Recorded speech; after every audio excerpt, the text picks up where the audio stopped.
Assalamualaikum warahmatullahi wabarakatuh. Kita belajar tematik di tema 9 subtema 3. Muatan pembelajarannya adalah ilmu pengetahuan alam. Tujuan pembelajaran dari ilmu pengetahuan alam hari ini yaitu kalian bisa mengelompokkan benda-benda ke dalam unsur atau senyawa dengan tepat. Kemudian kalian bisa mengidentifikasi campuran homogen dan heterogen di lingkungan sekitar dengan benar.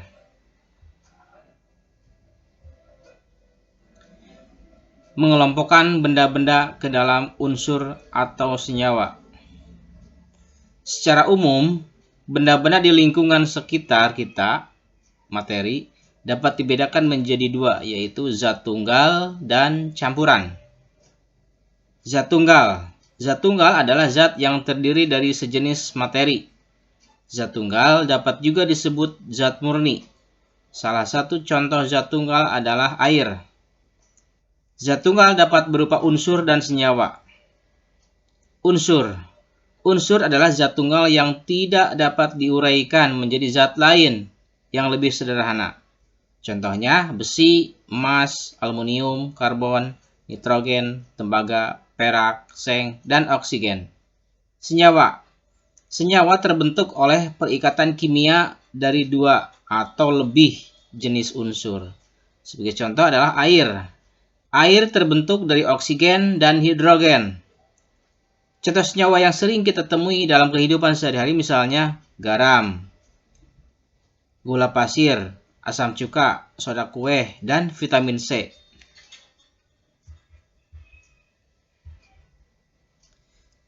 Campuran. Campuran adalah gabungan dari dua zat atau lebih yang sifat asalnya tidak hilang sama sekali.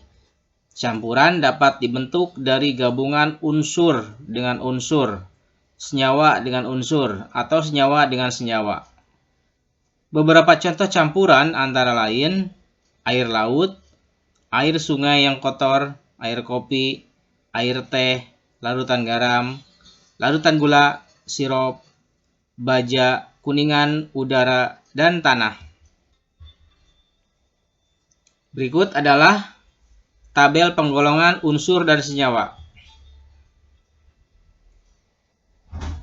Nama zatnya air, ini termasuk ke dalam senyawa.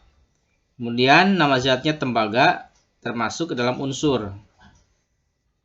Nama zatnya gula, termasuk senyawa. Perak, termasuk unsur. Garam termasuk senyawa. Hidrogen termasuk unsur. Besi termasuk unsur. Asam cuka termasuk senyawa. Oksigen termasuk unsur. Emas termasuk unsur.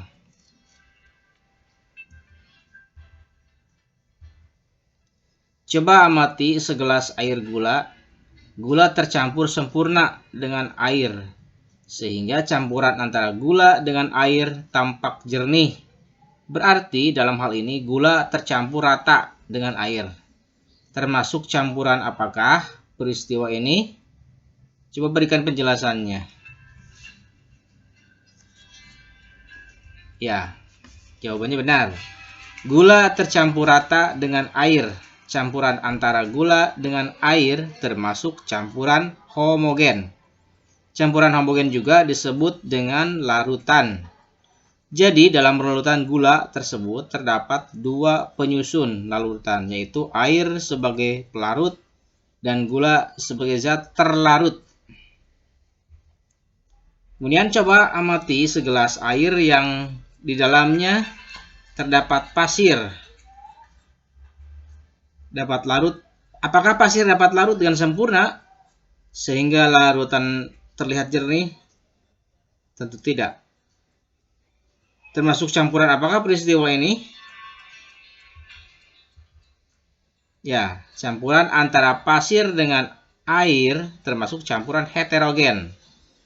Pasir tidak dapat larut dengan sempurna dalam air. Campuran heterogen adalah campuran yang zat-zat penyusunnya bercampur secara tidak merata.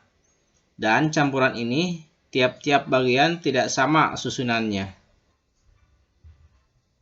Itulah pembelajaran tematik hari ini. Terima kasih atas perhatiannya.